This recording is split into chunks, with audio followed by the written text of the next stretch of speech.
Assalamualaikum warahmatullahi wabarakatuh.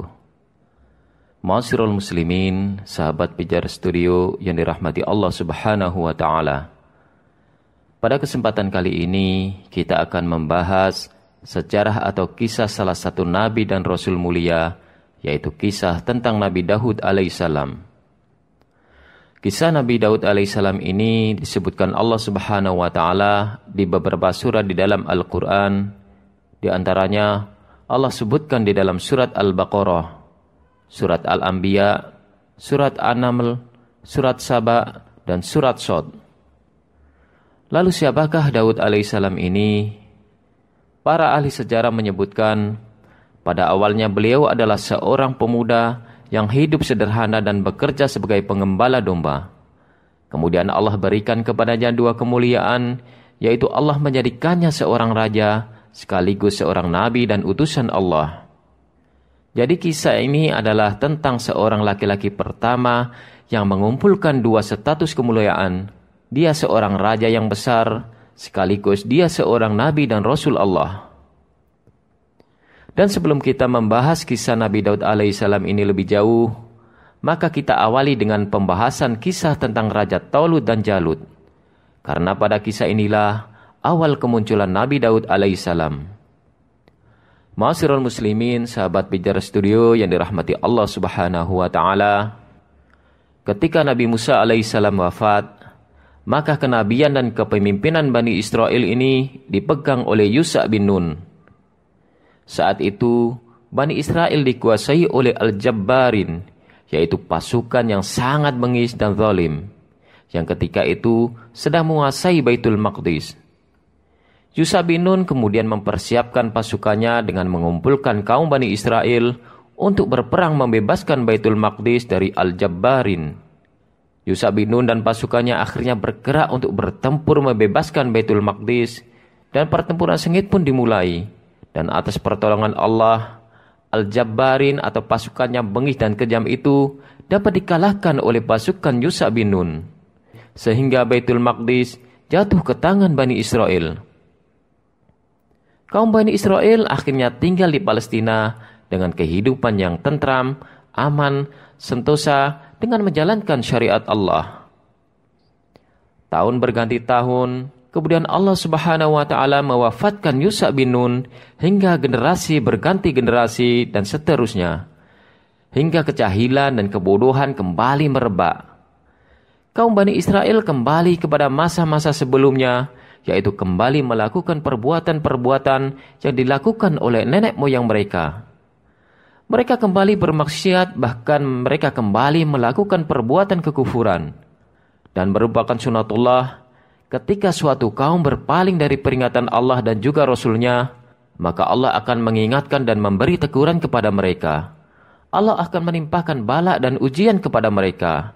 Dan benar saja, ketika kaum Bani Israel berpaling dari peringatan Allah dan Rasul-Nya, maka Allah mengutus suatu kaum yang bengis dan jahat kepada mereka.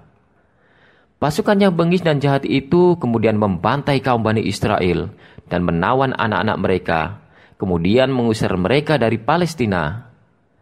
Kaum yang bengis itu kemudian merampas peti kayu kebanggaan kaum Bani Israel, simbol jati diri kaum Bani Israel. Peti kayu tersebut adalah tabut, yang di dalamnya berisi sebagian gulungan-gulungan Taurat, berisi peninggalan Nabi Musa dan Harun alaihi wassalam, seperti pakaian Nabi Musa, pakaian Nabi Harun, bahkan disebutkan di dalamnya terdapat juga tongkat Nabi Musa alaihissalam, yang dengannya ketika itu dengan izin Allah Subhanahu wa taala Nabi Musa alaihissalam dapat membelah lautan. Setelah Bani Israel terusir dari tempat tinggal mereka oleh musuh-musuh mereka, maka Bani Israel kembali menjadi bangsa yang jatuh hina dan kehilangan jati diri mereka. Maka kemudian Allah Subhanahu wa taala kembali mengangkat nabi yang baru buat mereka, yang oleh ahli tafsir nabi tersebut bernama Samuel. Ada yang mengatakan dia bernama Syamrun, namun yang masyhur bahwa dia bernama Samuel. Ma'asyiral muslimin, sahabat Pijar Studio yang dirahmati Allah Subhanahu wa taala.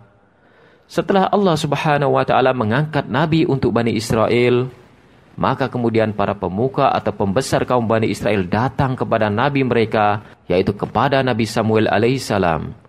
Mereka meminta kepada Nabi Samuel agar diangkat seorang raja untuk mereka yang akan mempersatukan mereka dan memimpin mereka untuk berperang di jalan Allah.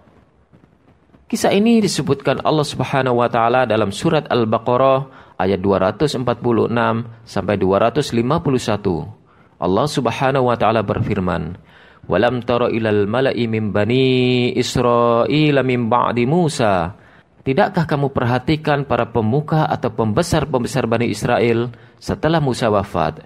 Idh qalu linabiyyin lahum mub'ats lana malikan nuqatil fi sabilillah. Ketika mereka berkata kepada seorang nabi mereka, yaitu kepada Nabi Samuel, angkatlah kepada kami seorang raja, kami akan berperang di jalan Allah.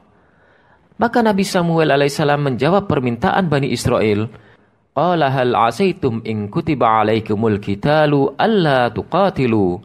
Jangan-jangan jika diwajibkan atas kalian berperang, kalian tidak akan mau berperang.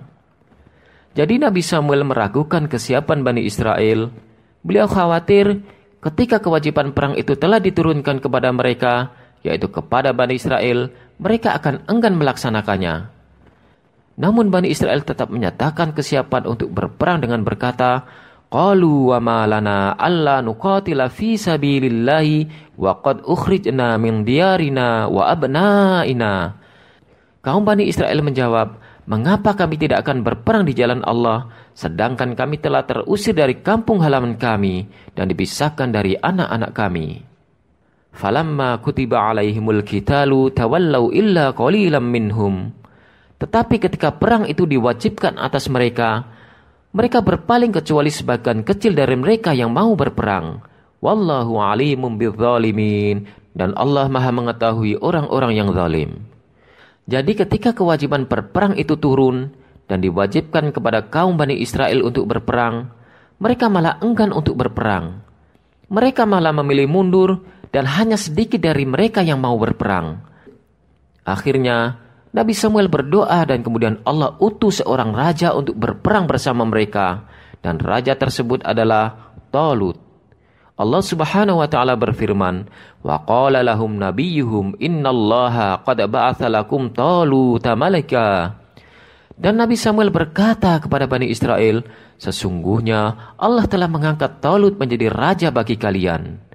Qalu anna yakunu lahul mulku alaina wa nahnu ahakkum bil mulki minhu wa lam yu'ta sa'atan minal mal.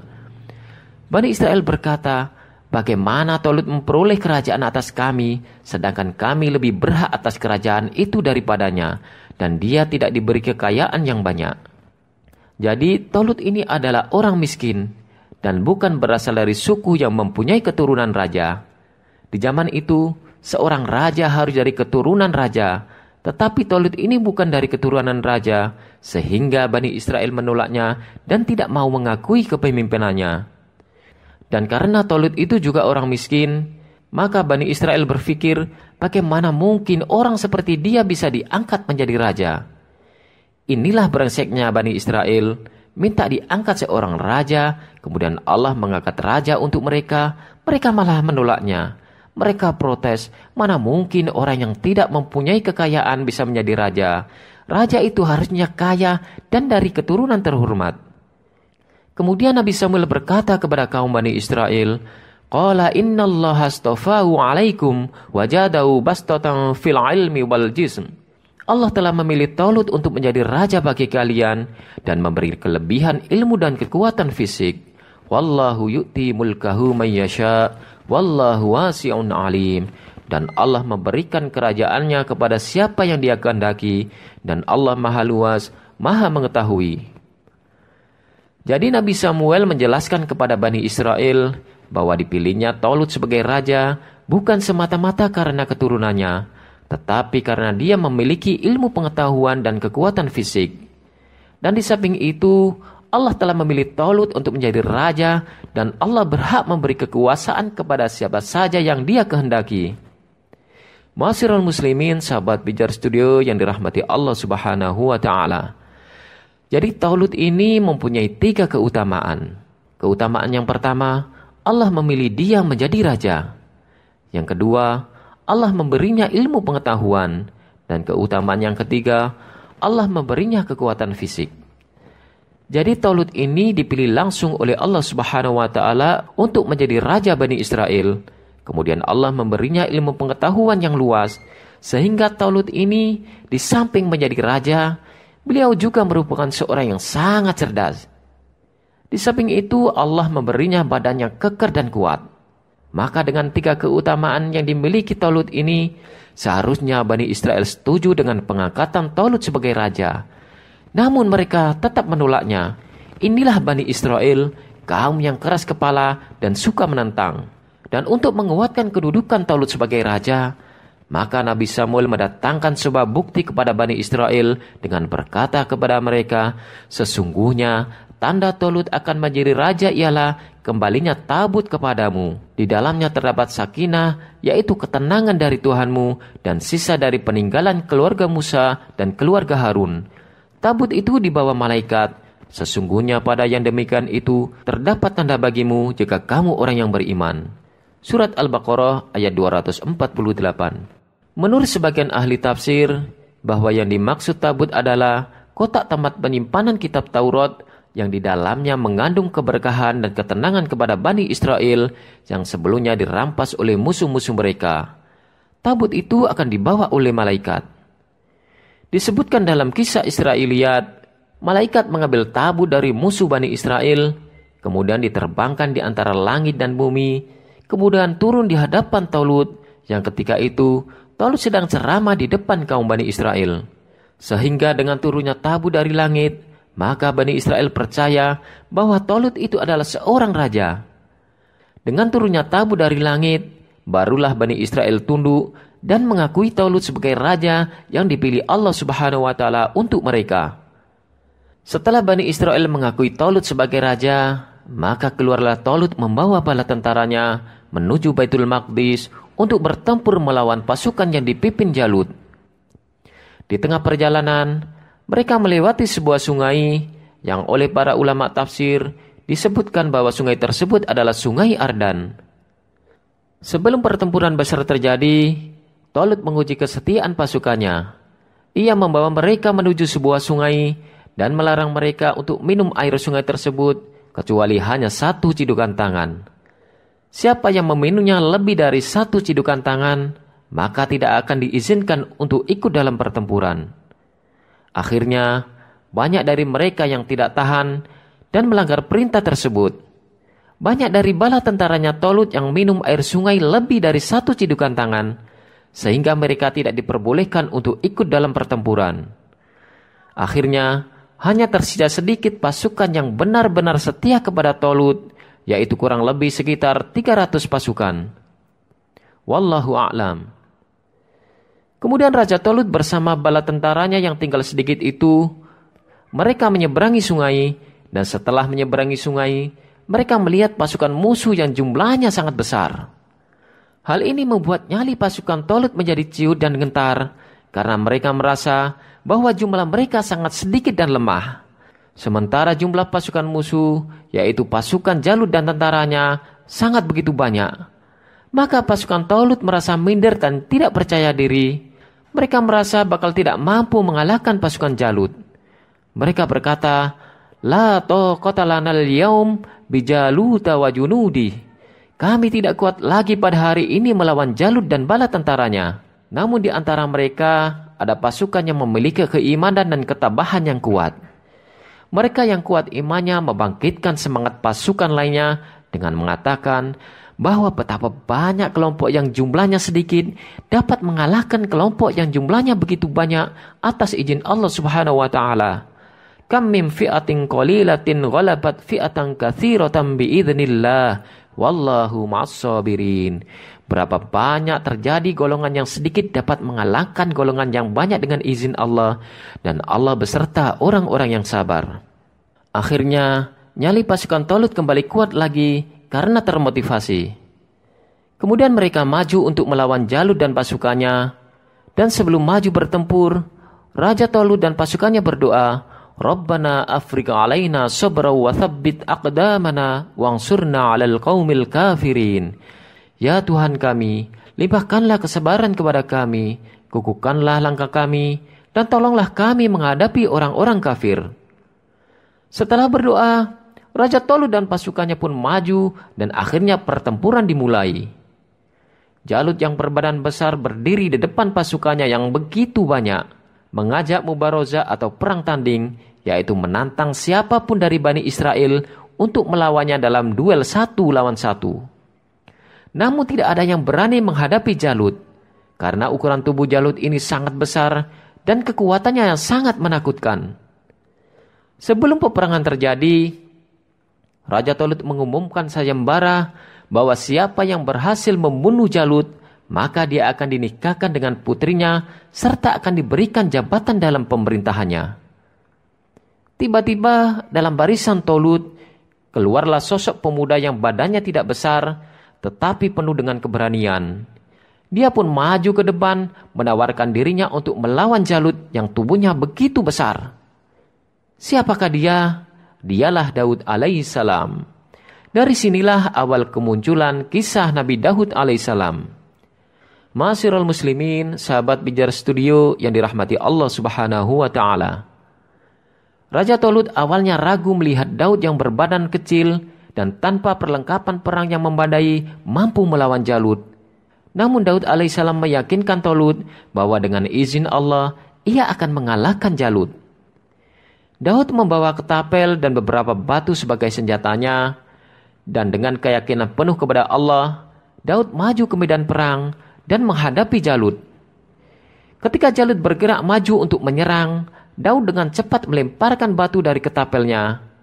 Batu itu melesat dengan kecepatan tinggi dan tepat mengenai kepala Jalut. Jalut pun jatuh tersungkur ke tanah, tak bergerak dan kemudian tewas. Pasukan Jalut yang melihat pemimpin mereka tewas, nyali mereka menjadi ciut, mereka kebingungan hingga barisan mereka menjadi kocar-kacir. Sampai akhirnya tentara Jalut yang begitu besar hingga ribuan jumlahnya dengan izin Allah Subhanahu wa taala dapat dikalahkan oleh pasukan Tolut, walau jumlah pasukan Tolut hanya sedikit. Kam min fi'atin qalilatin ghalabat fi'atan katsiratan biidznillah wallahu ma'as sabirin. Betapa banyak kelompok kecil mengalahkan kelompok besar dengan izin Allah, dan Allah beserta orang-orang yang sabar. Maka kemenangan pun berada di tangan Raja Tolut dan pasukannya, yaitu kemenangan berada di tangan kaum Bani Israel, hingga panji-panji keimanan berhasil ditegakkan di atas puing-puing kekufuran dan penyembahan terhadap berhala. Setelah pertempuran melawan Jalut selesai, Daud pun menjadi pahlawan yang terkenal di kalangan Bani Israel, karena telah berhasil membunuh Jalut yang bengis yang sangat ditakuti. Dalam tafsir Ibnu Katsir dijelaskan bahwa Nabi Daud alaihissalam berperawakan pendek, bermata biru, berambut tipis, dan berhati suci. Meskipun Nabi Daud bertubuh pendek, namun beliau seorang pemberani yang mampu mengalahkan Jalut yang bertubuh besar. Ma'asyiral muslimin, sahabat Pijar Studio yang dirahmati Allah Subhanahu wa taala. Raja Tolut sangat terkesan dengan keberanian Daud. Dan karena sebelumnya Tolut sudah mengumumkan sayembara bahwa siapa yang berhasil membunuh Jalut, maka dia akan dinikahkan dengan putrinya serta akan diberikan jabatan dalam pemerintahannya. Maka untuk memenuhi janjinya tersebut, akhirnya Raja Tolut menikahkan putrinya dengan Daud dan memberinya kedudukan dalam kerajaan. Setelah itu, kedudukan Daud menjadi lebih terhormat di kalangan Bani Israel. Bahkan lama-kelamaan, pamornya Daud lebih besar dibandingkan Tolut sendiri. Selang beberapa waktu, akhirnya Raja Tolut meninggal dunia dan kedudukan raja diserahkan kepada Daud alaihissalam. Setelah Daud alaihissalam menjadi raja, maka kemudian Allah menurunkan wahyu kepada Daud alaihissalam dan kemudian Allah menjadikannya seorang nabi. Maka jadilah Daud alaihissalam laki-laki pertama yang mengumpulkan dua kemuliaan, yaitu kemuliaan menjadi seorang raja sekaligus menjadi seorang nabi dan rasul Allah. Padahal sebelumnya Allah memberikan kenabian itu pada seseorang dalam satu keturunan dan kerajaan pada keturunan yang lain. Tetapi Nabi Daud alaihissalam ini berbeda. beliau diberikan Allah kenabian dan juga diberikan kerajaan. Ma'asyiral muslimin, sahabat Pijar Studio yang dirahmati Allah Subhanahu wa taala, Nabi Daud alaihissalam diberikan banyak keistimewaan oleh Allah Subhanahu wa taala. Di antaranya Allah sebutkan dalam surat Shad ayat yang ke-18 dan 19, Inna sakharnal jibala ma'hu yusabbihna bil 'ashyi wal isyraq. Sungguh kamilah yang menundukkan gunung-gunung untuk bertasbih bersama Daud pada waktu petang dan pagi. Wat-tayra mahsyurah kullul lahu awwab. Dan kami tundukkan pula burung-burung dalam keadaan terkumpul, masing-masing sangat taat kepada Allah Subhanahu wa taala. Jadi keistimewaan Nabi Daud alaihissalam salah satunya adalah ketika Nabi Daud alaihissalam bertasbih memuji Allah Subhanahu wa taala, maka gunung-gunung dan burung-burung semuanya ikut bertasbih dan Nabi Daud alaihissalam bisa mendengarkan tasbih mereka. Keistimewaan Nabi Daud alaihissalam yang selanjutnya adalah Allah Subhanahu wa taala menurunkan kitab untuk Nabi Daud alaihissalam, yaitu kitab Zabur. Allah Subhanahu wa taala berfirman, "Wa ataina Dawuda zabura," dan kami berikan Zabur kepada Daud. Imam Ahmad menyatakan bahwa Zabur diturunkan di bulan Ramadan. Di dalamnya terkandung nasihat-nasihat dan hukum-hukum. Dan ketika Daud alaihissalam membaca kitab Zabur, keluarlah dari lisan Nabi Daud alaihissalam suara yang sangat merdu dan indah, yang belum pernah diberikan Allah kepada seorang pun selainnya. Dan karena saking indahnya bacaan Nabi Daud alaihissalam, sehingga apabila dia sedang membaca kitab Zabur, maka burung-burung berhenti di udara, mengikuti bacaan Nabi Daud alaihissalam, kemudian burung-burung itu ikut bertasbih. Demikian juga dengan gunung-gunung, mereka mengikuti bacaan Nabi Daud alaihissalam dan bertasbih setiap kali beliau bertasbih di setiap waktu pagi dan petang. Keindahan suara Nabi Daud alaihissalam ini tersohor hingga di zaman Nabi Muhammad SAW. Karena itu, apabila ada seseorang yang memiliki suara yang sangat indah serta merdu, maka hal tersebut akan diumpamakan dengan suara Nabi Daud alaihissalam. Imam Ahmad meriwayatkan dari Aisyah bahwa Rasulullah SAW pernah mendengar suara Abu Musa al-Ash'ari radhiyallahu anhu yang sedang membaca Al-Quran. Maka beliau bersabda, "Laqad utiya hadha mizmaron min mazamiri ali Dawud alaihi salam." Sungguh dia Abu Musa telah diberikan seruling dari seruling-seruling keluarga Daud alaihissalam. Hadis ini sahih dan diriwayatkan oleh Imam Al-Bukhari. Selain memiliki suara merdu, Nabi Daud alaihissalam juga diberi kelebihan Allah dapat membaca kitab Zabur dengan sangat cepat. Suatu ketika, Nabi Daud alaihissalam pernah memerintahkan untuk mempersiapkan pelana kudanya. Dan untuk mempersiapkan pelana kuda itu, tentu tidak membutuhkan waktu yang lama. Namun di sela-sela waktu tersebut, manakala Nabi Daud alaihissalam menunggu pelana kudanya disiapkan, beliau telah menghatamkan bacaan kitab Zabur. Luar biasa keberkahan waktu. Waktu yang sangat singkat terasa bagi Daud alaihissalam waktu yang lama, sehingga dia bisa menghatamkan Zabur. Inilah keberkahan waktu yang diberikan Allah kepada Daud alaihissalam. Keistimewaan Nabi Daud alaihissalam yang selanjutnya adalah Nabi Daud mempunyai kemampuan menyelesaikan perselisihan dengan tepat. Allah Subhanahu wa taala berfirman dalam surat Shad ayat 20. Wa syadadna mulkahu wa atainahul hikmata wa faslal khitab. Dan kami kuatkan kerajaannya dan kami berikan hikmah kepadanya serta kebijaksanaan dalam memutuskan perkara. Kerajaan Nabi Daud alaihissalam semakin kuat kedudukannya di tengah Bani Israel setelah mereka menyaksikan kemampuannya dalam menyelesaikan perselisihan yang terjadi di kalangan rakyatnya. Diriwayatkan bahwa suatu hari ada dua orang yang saling berselisih mendatangi Nabi Daud alaihissalam. Salah satunya menuduh temannya telah merampas sapinya. Namun pihak tertuduh mengingkari tuduhan tersebut. Nabi Daud alaihissalam meminta waktu untuk memberi keputusan hingga datang waktu malam. Ketika waktu malam tiba, Allah mewahyukan kepada Nabi Daud alaihissalam untuk menghukum mati si penuduh. Maka di pagi harinya Nabi Daud alaihissalam berkata kepada si penuduh, "Sesungguhnya Allah telah mewahyukan kepadaku untuk membunuhmu. Tidak ada jalan lain, aku harus membunuhmu."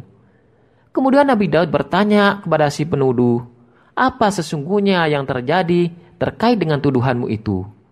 Penuduh itu menjawab, "Demi Allah, wahai Nabi Allah, sungguh aku jujur terhadap apa yang aku tuduhkan. Akan tetapi, sebelum itu aku memang telah membunuh bapak orang tersebut."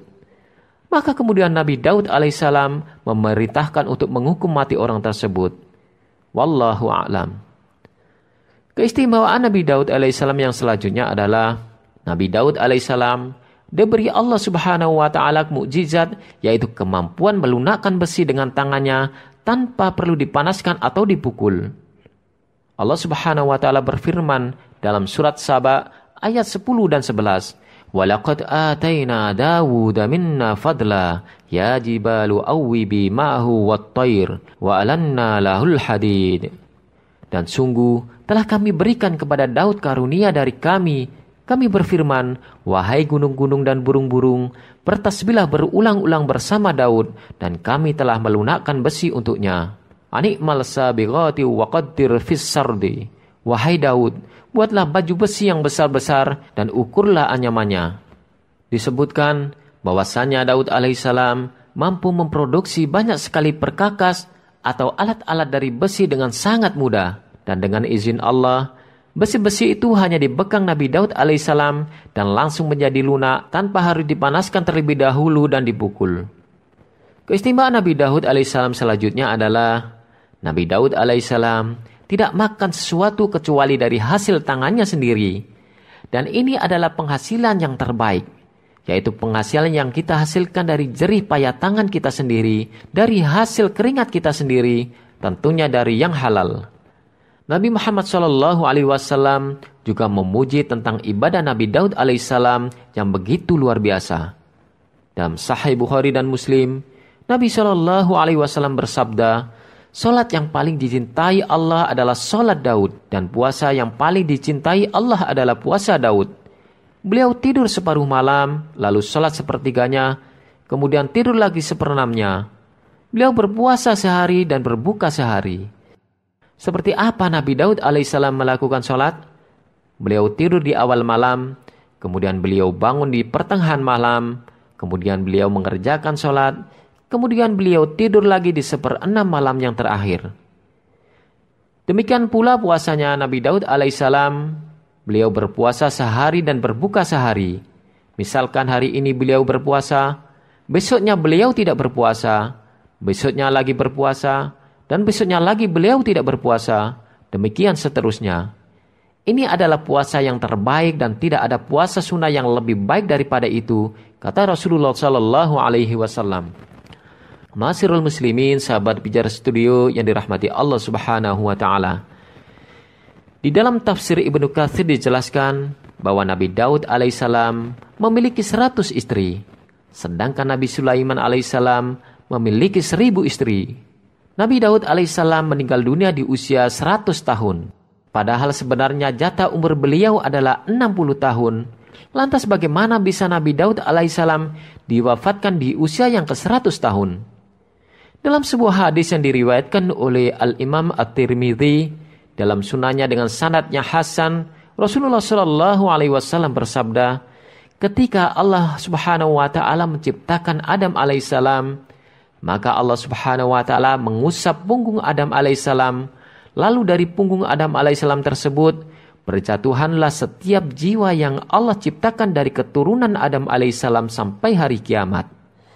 Kemudian Allah Subhanahu wa taala menciptakan kilatan cahaya dari kedua mata setiap jiwa tersebut. Kemudian jiwa-jiwa yang bercahaya tersebut dihadapkan kepada Adam alaihissalam. Lantas Adam alaihissalam bertanya, "Wahai Rabbku, siapa mereka ini?" Allah Subhanahu wa taala menjawab, "Mereka ini semua adalah keturunanmu." Adam lantas melihat ada satu jiwa yang membuat dia kagum. Cahayanya membuat Nabi Adam kagum. Lantas Adam alaihissalam bertanya kepada Allah Subhanahu wa taala, "Wahai Rabbku, siapakah dia?" Maka Allah Subhanahu wa taala menjawab, "Dia ini adalah seorang laki-laki dari keturunanmu nanti di akhir zaman. Namanya adalah Daud." Adam kembali bertanya kepada Allah Subhanahu wa taala, "Wahai Rabbku, berapa jatah umur yang engkau berikan untuknya? Allah Subhanahu wa Ta'ala menjawab, 60 tahun. Kemudian Nabi Adam alaihissalam mengatakan, wahai Robku, tambahkan untuknya usia 40 tahun, ambil dari jatah umurku. Maka ketika jatah usia Adam alaihissalam telah habis, datanglah malaikat maut kepada Adam. Adam alaihissalam kemudian mengatakan, bukankah sisa umurku masih 40 tahun lagi? Ternyata Nabi Adam alaihissalam lupa bahwa umur 40 tahun yang dimilikinya telah diberikan kepada Nabi Daud alaihissalam. Kemudian malaikat maut tersebut mengingatkan Adam, bukankah engkau telah memberikan jatah usiamu selama 40 tahun kepada Daud? Maka berdasarkan hadis ini, Nabi Daud alaihissalam diwafatkan Allah Subhanahu wa Ta'ala di usianya yang ke-100 tahun.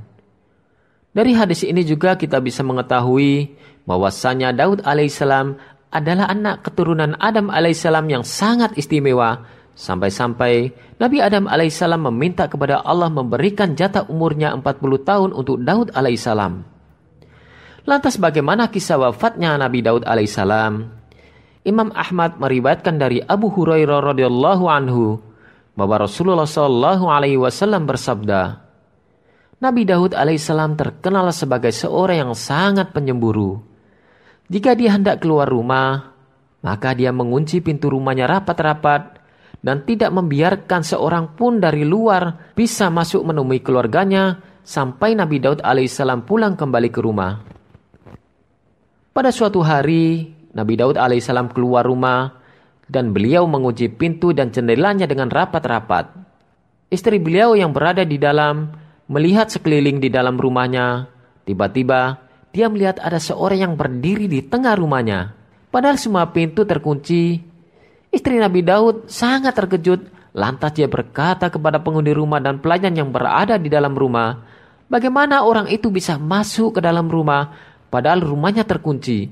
Demi Allah, Nabi Daud alaihissalam pasti akan marah dan murka. Maka kemudian datanglah Nabi Daud alaihissalam.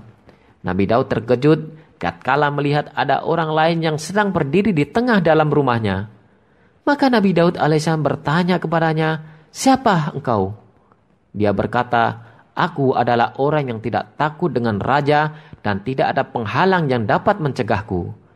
Maka Nabi Daud alaihissalam berkata, kalau begitu, demi Allah, engkau adalah malakul maut. Selamat datang dengan ketetapan Allah. Tak lama kemudian, ruh Nabi Daud alaihissalam dicabut dan wafatlah Nabi Daud alaihissalam. Setelah Nabi Daud alaihissalam wafat, maka jenazahnya diurus oleh putranya, yaitu Sulaiman alaihissalam, yang nantinya beliau akan menjadi seorang nabi dan raja yang mampu menguasai bahasa binatang dan mampu menundukkan bangsa jin. Ketika Nabi Daud alaihissalam dikafani dan pengurusan jenazah telah selesai dan matahari tepat berada di atas, maka Nabi Sulaiman alaihissalam berkata kepada burung-burung, naungi Daud. Lalu burung-burung itu menaungi jasad Nabi Daud alaihissalam sehingga bumi menjadi gelap. Lalu Sulaiman alaihissalam berkata lagi kepada burung-burung itu, kempitkan satu sayapnya. Wallahu a'lam. Inilah akhir kisah kehidupan Nabi Daud alaihissalam, seorang raja yang sangat berkuasa, sekaligus seorang nabi, seorang yang sangat tunduk dan patuh kepada Allah Subhanahu wa Ta'ala, yang senantiasa bertasbih, yang sangat soleh dan sangat kuat keimanannya dan ketakwaannya kepada Allah Tabarakallahu Ta'ala. Allah mengkisahkan kisah Nabi Daud alaihissalam di dalam Al-Quran sebagai ibrah bagi kita semua. Insya Allah akan kita sambung dengan kisah Nabi Sulaiman alaihissalam, putra Nabi Daud alaihissalam, penakluk bangsa jin. Assalamualaikum warahmatullahi wabarakatuh.